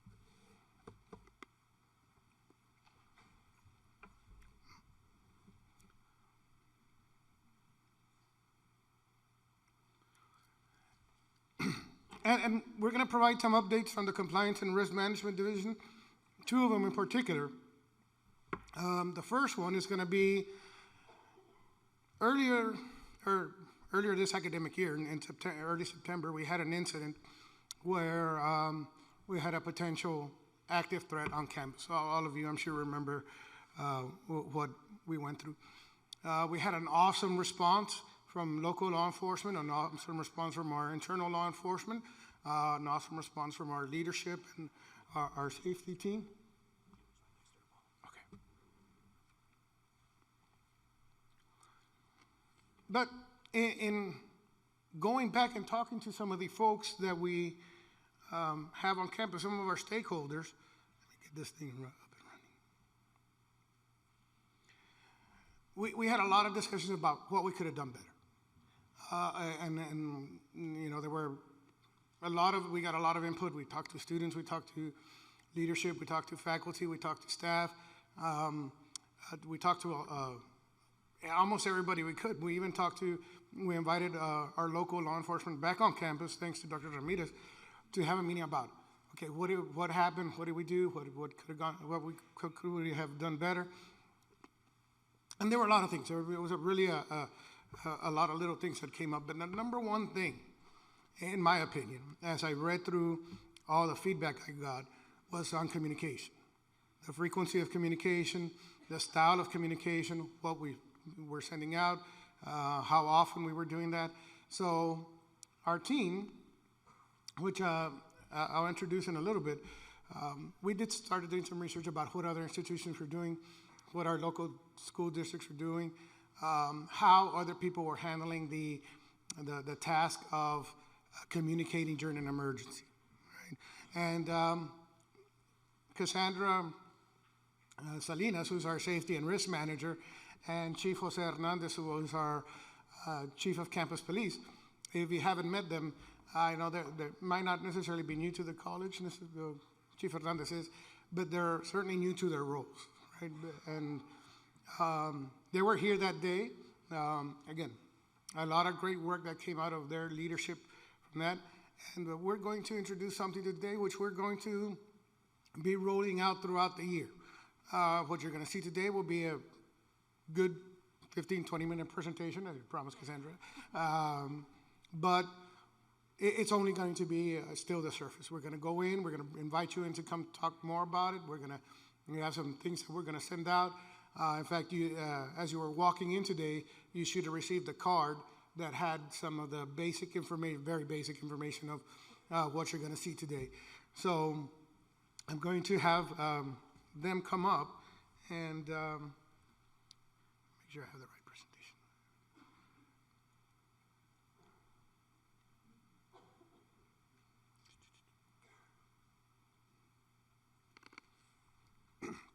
So again, Cassandra's our safety and risk manager, and Chief Hernandez is our chief of police, and I'm going to let them kind of take over and take over some of the talking to.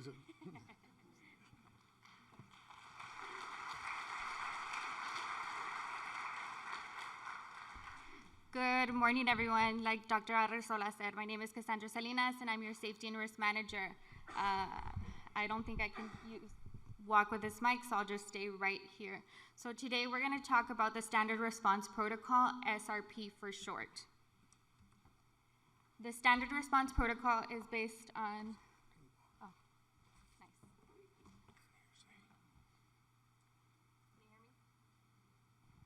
Can you hear me? Oh. Yes, you can. So the Standard Response Protocol is based on 5 actions: hold, secure, lockdown, evacuate, and shelter. Recently, Laredo College has adopted this standard to enhance students and staff safety during emergencies and incidents.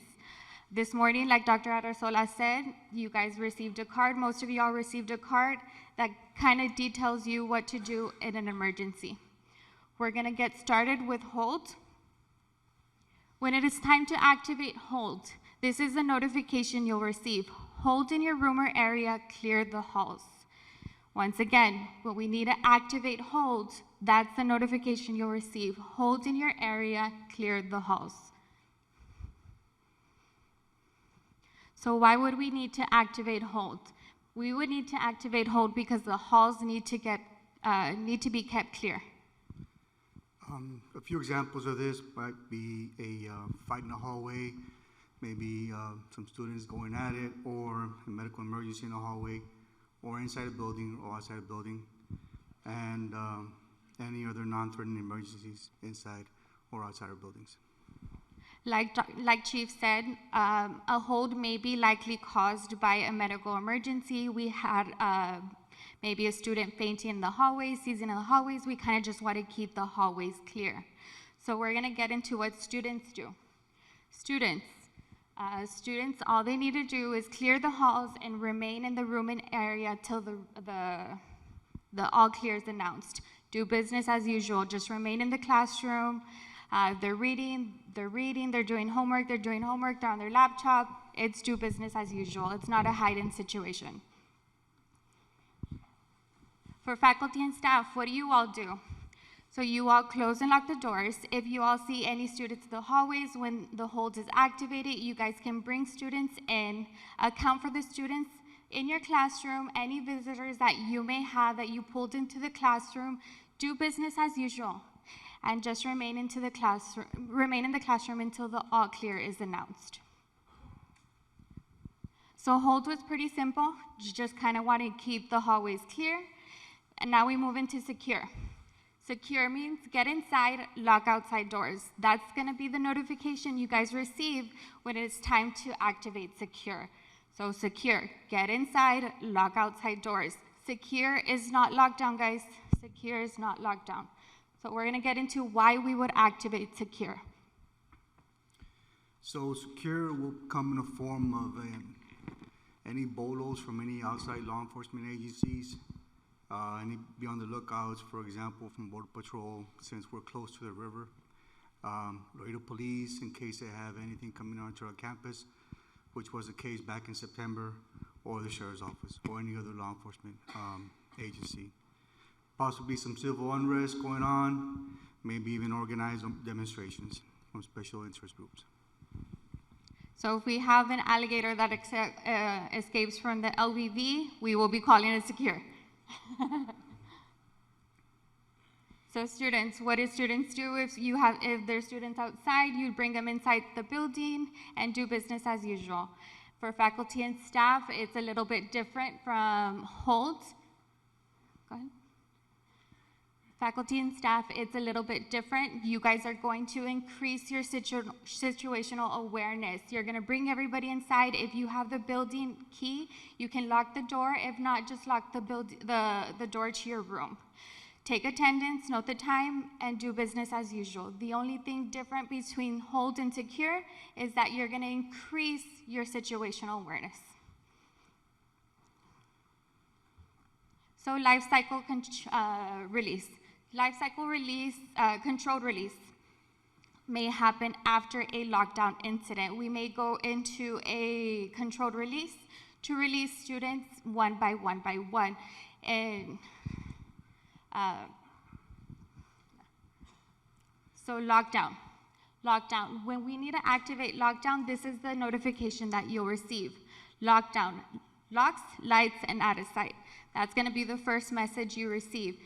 The next message you receive is prepare to avoid, deny, defend. But once again, it's lockdown, locks, lights, and out of sight. That's going to be the notification that you'll receive when it's time to activate it. So some examples of this would be an actual active threat, whether it be armed or unarmed, or a credible information possibly for mass casualty type of emergency, like bomb threats or target attacks. So it is a more serious situation. If it's an active threat, we will call that lockdown so that you guys know what exactly to do. We're going to get into what students need to do during a lockdown. Students, move away from sight. If you're in a room and it has a window in the classroom, if you can see the window, they can see you. So move away from, move to a location that you can't see the window, because if you can see the window, they can see you. Maintain silence. Do not open the door for anyone, especially students, and prepare to avoid, deny, defend. For faculty, we're going to watch a quick video. If you're in a classroom when a lockdown is called, the main thing to remember is locks, lights, out of sight. As students gather in a safe area of the room, lock the door and turn off all lights. Have everyone in the room move to a location that is out of sight. Pick an area of the room that can't be seen from interior windows. An actual lockdown may not be resolved for several hours. Here's how you should wait. Stay in the safe location. Don't move around the room. Remain silent. Staff, take written attendance of who is in the room. Note anyone missing and if you have any extra students or staff. Noting attendance and who's in the room gives us an idea and account for everybody. It's important for faculty and staff to do this in an active event or in a secure event. This gives us a clear picture of who we have and if we're missing anybody. If somebody went to the restroom and that lockdown was activated and you had to close that door, we know that we have somebody not there in that room. So please note attendance. Maintain silence, guys. It's a heightened situation. It's worrisome. You guys get nervous. The students are going to get nervous. but you're the authority in that room, so please try to maintain silence and student silence. Do not open the door. The law enforcement or administration will be the only ones opening the door. We will not just say, all clear, you guys can get out. So that's not one of the things that we will do.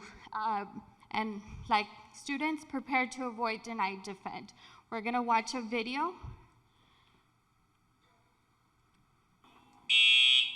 And If a fire alarm sounds, do not leave your safe location unless you are certain that a fire is threatening your room. If you are forced to evacuate due to a fire, keep in mind that the hall may not be your best escape route.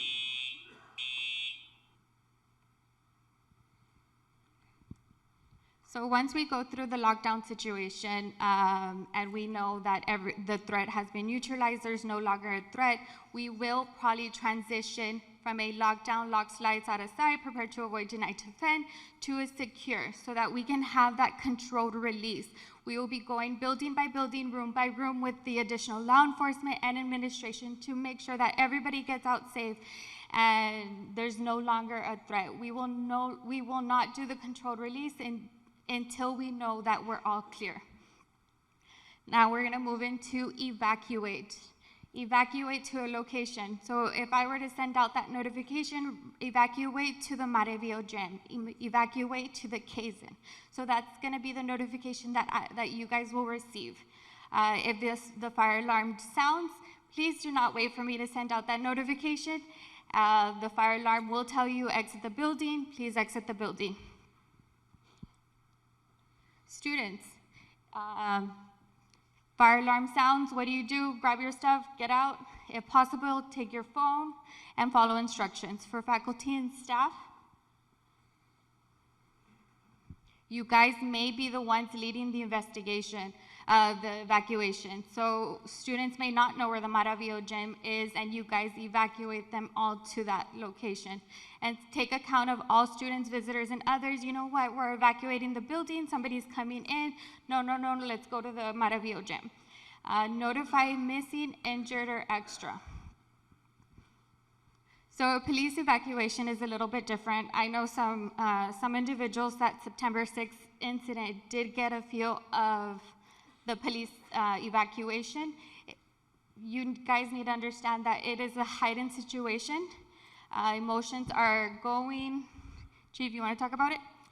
So in any event that this is a law enforcement event or evacuation, we are looking at fires, maybe even a close brush fire because we are close to the riverbed, hazardous material oriented emergencies, railroad derailment, or even a bomb threat.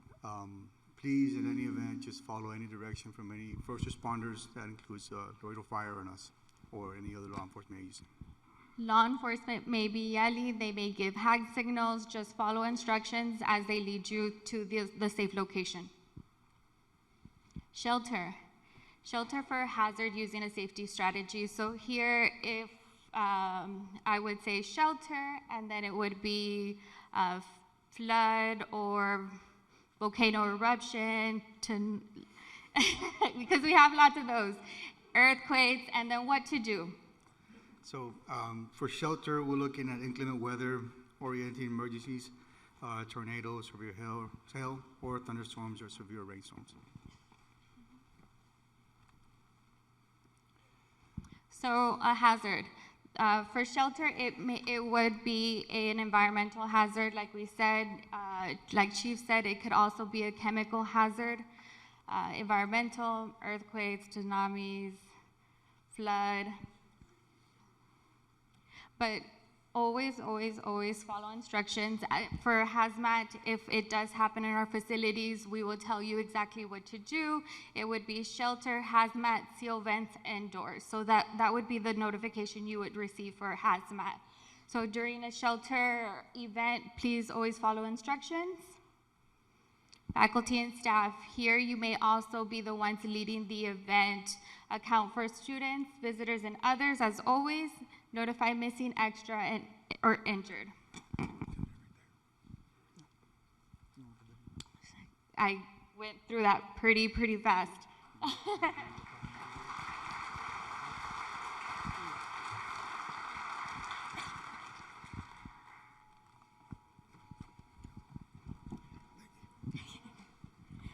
you lots of time to talk. Thank you, Cassandra. Thank you, Chief.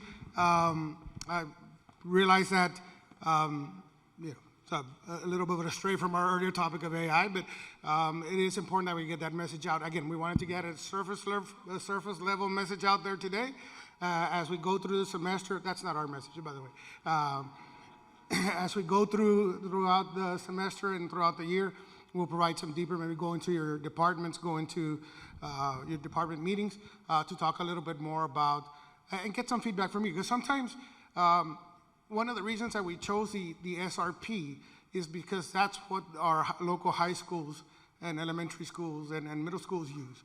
So the advantage there is that our students come in already familiar with some of these words and phrases. So what we're trying to do is make you all familiar with that as well.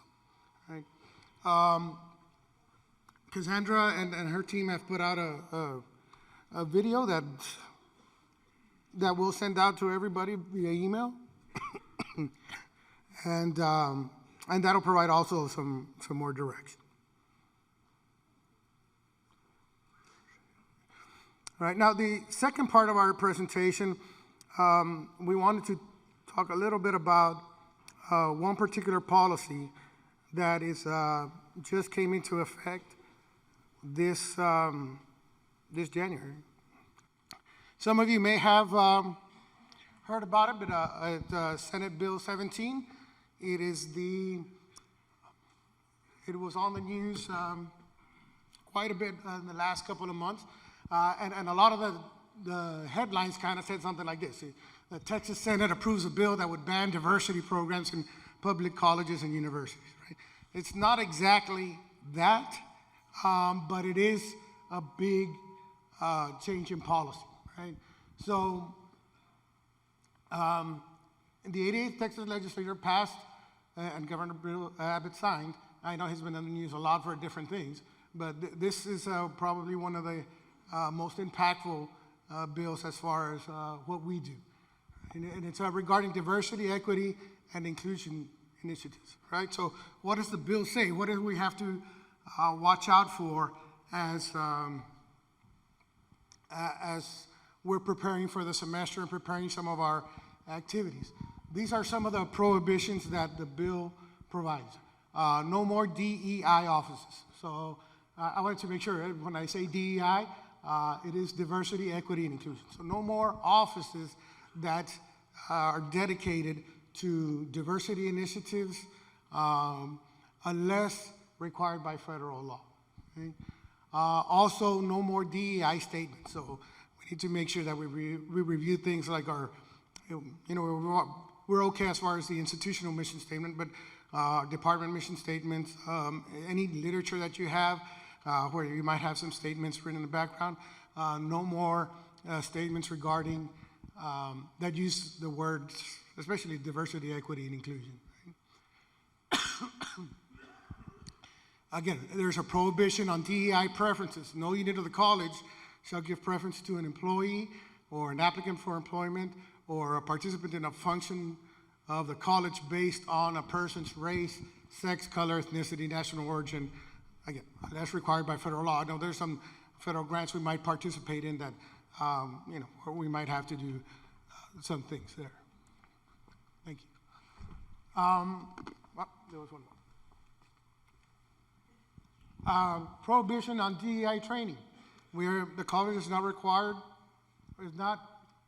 cannot require you to complete a DEI training as a condition of enrollment or employment. Right? So we've had some of those in the past. I know we've already spent some time ourselves looking internally at some of the things that we do to make sure that we're already in compliance on the leadership side. But so we have kind of removed some trainings because of this law. Now there are some things that are still protected, that are still okay. So and I'll go through the second list there a little bit for the sake of time, but the prohibitions, or there are no restrictions on academic coursework or academic curriculum, right? So anything that you do in the classroom, you're good to go. There are no restrictions on research.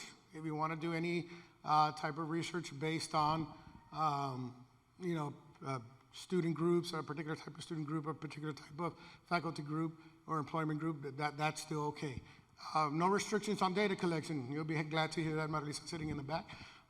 We can still collect and report data as we've been doing, right? With, again, different student groups, different ethnicities, and so on. Any policy, procedure, or practice that is intended to enhance student achievement. And this is probably the most important thing, is what that's at the end of that. As long as we design and implement without regard to race, sex, color, or ethnicity. That's the big key with Senate Bill 17.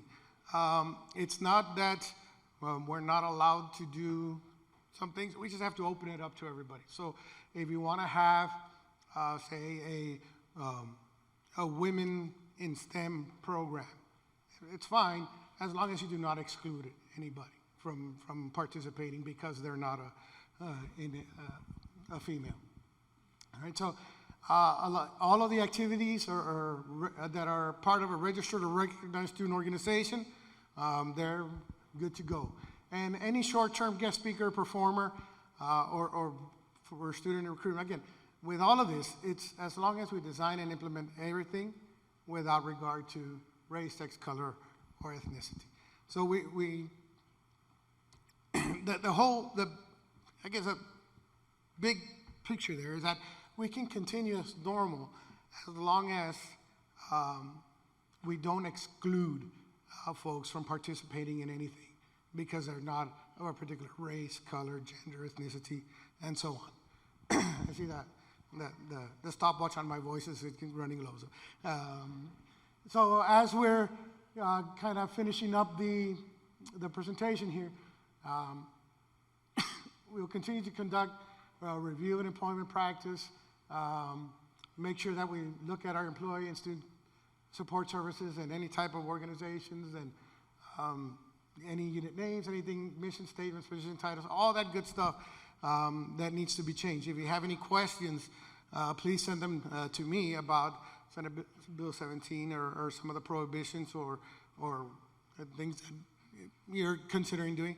And usually either, if it's something simple that I can answer, I will. If not, I usually consult with our legal team to make sure that we're okay. But again, I know in a forum like this, it's hard to, there might be some questions, it's hard to field the questions here, but email me any questions. I'll be more than happy to get back to you this week. Thank you.